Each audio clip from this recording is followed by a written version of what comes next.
Bismillahirrahmanirrahim. Assalamualaikum warahmatullahi wabarakatuh. Perkenalkan, nama saya Syirot Musawafa dari kelompok 9 mata kuliah Hukum Acara Perdata. Ingin mempresentasikan berjudul Perdamaian Kewajiban Hakim Mendamaikan Para Pihak, batas waktu pemilihan mediator, tahap-tahap proses mediator dan peran mediator.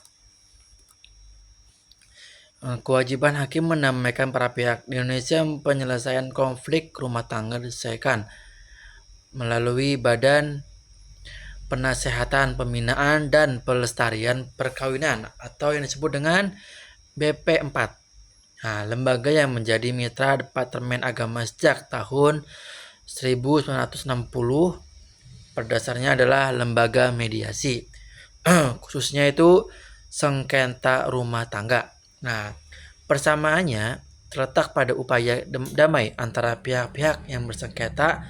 Apa yang dilakukan masyarakat pada dasarnya adalah proses negosiasi dengan menggunakan teknik interest based atau bargaining, yang merupakan teknik negosiasi modern atau dikenal dengan istilah mediasi. Nah, yang sekarang populer dan diterapkan di berbagai negara. Nah, para pihak baik penggugat maupun tergugat akan dijelaskan tentang prosedur mediasi oleh hakim pemeriksa perkara yang berisikan. Yang pertama, pengertian dan manfaat mediasi. Hal ini bertujuan agar para pihak baik tergugat maupun penggugat sadar akan pentingnya perdamaian dan apa saja keuntungan yang didapatkan apabila baik pihak penggugat maupun tergugat mau menempuh jalur perdamaian atau mediasi.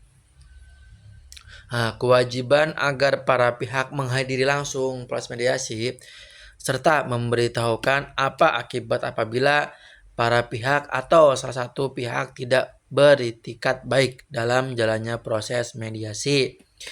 Nah, yang kedua itu ada biaya. Nah, biaya karena menggunakan mediator non hakim atau bukan pegawai pengadilan. Karena penggunaan mediator hakim atau pegawai pengadilan tidak dikenakan biaya. Nah, biaya karena menggunakan biaya menggunakan mediator non hakim atau bukan pegawai pengadilan, karena penggunaan mediator hakim atau pegawai pengadilan tidak dikenakan biaya. Jadi kalau untuk non hakim atau bukan pegawai pengadilan itu berarti bayar. Nah, kalau dari hakim dari pengadilan itu berarti nggak bayar, gratis. Selanjutnya itu ada batas waktu pemilihan mediator. Mediasi merupakan salah satu proses penyelesaian sengketa yang lebih cepat dan murah, serta dapat memberikan akses yang lebih besar kepada para pihak menemukan penyelesaian yang memuaskan dan memenuhi rasa keadilan. Hukum acara yang berlaku baik pasal 130 HIR maupun pasal 154 RBG mendorong para pihak untuk menempuh proses perdamaian yang dapat diintensifkan dengan cara mengintegrasikan proses mediasi ke dalam prosedur perkara di pengadilan negeri. Nah, hak para pihak memilih mediator. Para pihak berhak memilih mediator di antara pilihan berikut. Yang pertama, hakim bukan pemeriksa perkara pada pengadilan yang bersangkutan. Yang kedua, advokat atau akademisi hukum. Yang ketiga, profesi hukum bukan hukum yang menganggap para pihak menguasai atau berpengalaman dalam pokok sengketa. Yang keempat, hakim majelis pemeriksa perkara. Yang kelima, gabungan antara mediator yang disebut dalam butir A dan D, atau gabungan butir B, atau gabungan butir C dan D. Tahapan mediasi. Menurut Perma nomor 1 tahun 2008 tentang prosedur mediasi di pengadilan. Dirumuskan pada pasal 1 angka 9 bahwa prosedur mediasi adalah tahapan proses mediasi sebagaimana diatur dalam peraturan ini. Ketentuan ini di dalam Perma nomor 1 tahun 2008 menentukan tidak semua sengketa perdata atau sengketa bisnis yang dapat diselesaikan menurut Perma tersebut.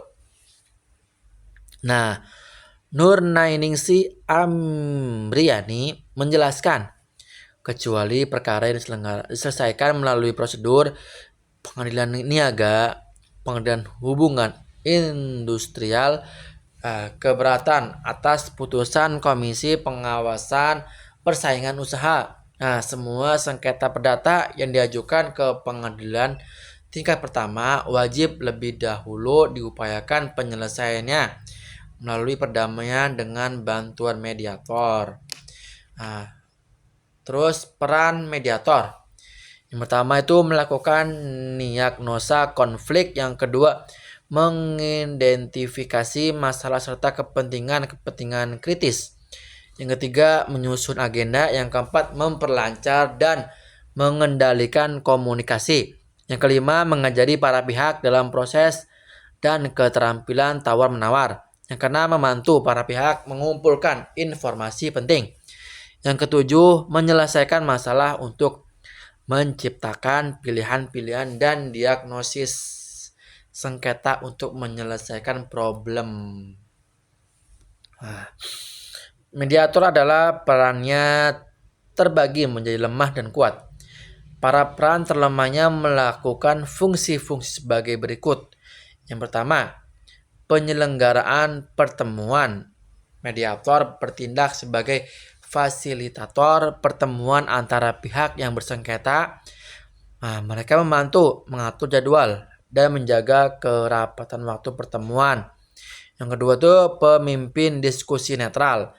Mediator harus memastikan bahwa diskusi berlangsung adil dan tanpa keberpihakan.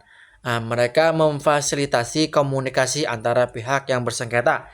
Yang ketiga itu pemelihara atau penjaga aturan perundingan. Mediator memastikan bahwa aturan proses mediasi diikuti dan bahwa semua pihak memperlakukan satu sama lain dengan hormat. Yang terakhir itu ada kesimpulan, yaitu hakim yang bertindak sebagai mediator harus dari tengah-tengah para pihak yang bersengketa ataupun di dalamnya. Tidak boleh berpengaruh dari kondisi internal maupun eksternal. Mediator tidak berperan sebagai hakim. Ia bukan hakim yang memutuskan siapa yang benar atau salah. Bukan juga bertindak sebagai penasehat hukum, tetapi berperan sebagai penolong. Sekian presentasi yang dapat saya sampaikan. Kurang lebihnya mohon maaf. Wassalamualaikum warahmatullahi wabarakatuh.